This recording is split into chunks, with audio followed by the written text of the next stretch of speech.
This is Democracy Now!, democracynow.org, The War and Peace Report. I'm Amy Goodman with Juan Gonzalez. In Iraq, the death toll from Saturday's car bombing in Baghdad has topped 250, making it the deadliest car bombing in that country since the 2003 U.S. invasion. While Iraq is marking a third day of mourning, a long-awaited British inquiry into the Iraq War has just been released, blaming Tony Blair for his role in choosing to invade Iraq.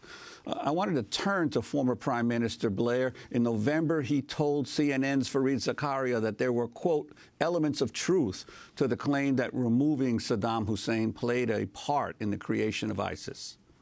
When people look at the rise of ISIS, many people point to the invasion of Iraq as the principal cause. What do you say to that?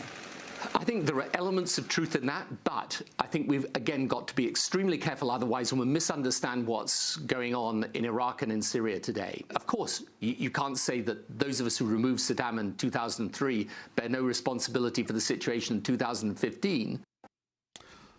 Sami Ramadani, your response to that clip and to the recent bombing in Baghdad and the general situation in Iraq now, 13 years after the war started? I think I just have to contain my anger, really, because listening to Tony Blair there pontificating about his role in this genocidal war makes any human being really with a bit of humanity in them quite angry. After all this death and destruction, he would be sitting there trying to justify the fact that terrorism was brought into Iraq after 2003.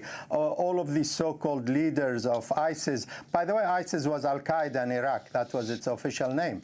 And we know Al-Qaeda was founded in Afghanistan with the help of the CIA and the support of Britain and so on. But as usual, some of these terrorist organizations that they encourage and arm bite the hand that feeds them occasionally. But that doesn't change the strategic picture that nearly all Iraqis, even supporters, some of the supporters of the invasion and occupation, testify to the fact that terrorism was encouraged by the occupation forces, whether of the British or American variety. And the multiplicity of these terrorist organizations was also encouraged by the regional powers. Saudis, Qataris, Turkey, they're all close U.S. allies. They funded these organizations. They supplied them with arms.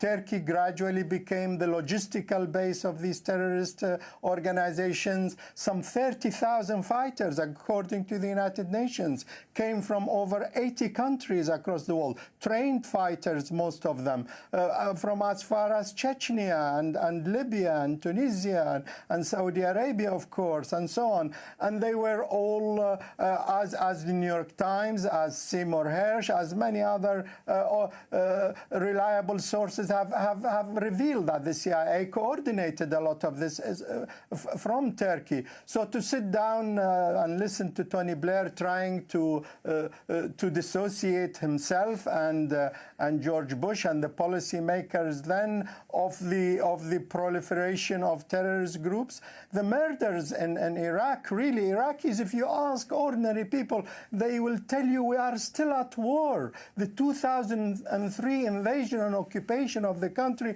has not ended. This terrorism is a continuation of that war. They see these terrorist organizations as an arm of the same invasion and occupation of the country. They're still dividing and ruling. They're still trying to dominate Iraq because the Iraqi people have a great history of fighting for independence, for progress, for socialism. Sami Ramadani, and they cannot control the country that easily, and terrorism is serving them. Sami and Tariq, I want to play for you a clip of Donald Trump yesterday in Raleigh, North Carolina, talking about Saddam Hussein.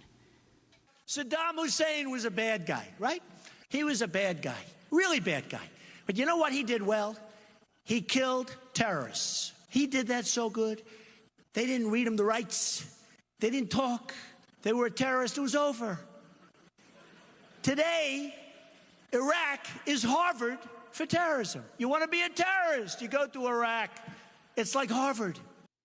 That was Donald Trump yesterday. Tariq, your response. Well, I mean, you know, how can one deny the truth of what he's saying? I mean, yesterday, the BBC here showed a photograph, a filmed interview with a guy who'd helped to bring Saddam Hussein's statue down, which was a staged event, Amy, as you know, immediately after Baghdad was occupied. That guy appeared on the BBC yesterday and said he's ashamed he did that. He wants to apologize for it. He said, Saddam killed members of my family, but life, everyday life in Iraq, under him was much better than it is today. Most Iraqis, even if they hated Saddam and suffered, say life was much better under him than it was under the occupation and what's going on today. So Trump is not wrong, and precisely because he is capable of saying things like that and Clinton isn't, because her consort as president was involved in the sanctions against Iraq. Madeleine Albright defended the deaths of 500,000 kids because of the sanctions. So what can one say? And the other thing which is worth remembering, they're now all saying they made mistakes in Iraq. They've made the same and even worse mistakes in Libya. They're carrying on with Syria. They're doing nothing to stop the Saudi invasion of Yemen or the Saudi occupation of Bahrain, and then they pretend to be a bit more humble. We won't make the same mistakes again. Well, you are making them even as the West is watching. We want to bring another guest into this conversation. Sami Ramadani, Iraqi-born lecturer, speaking to us from London, as well as the well-known British-Pakistani author, commentator, editor of New Left Review, Tariq.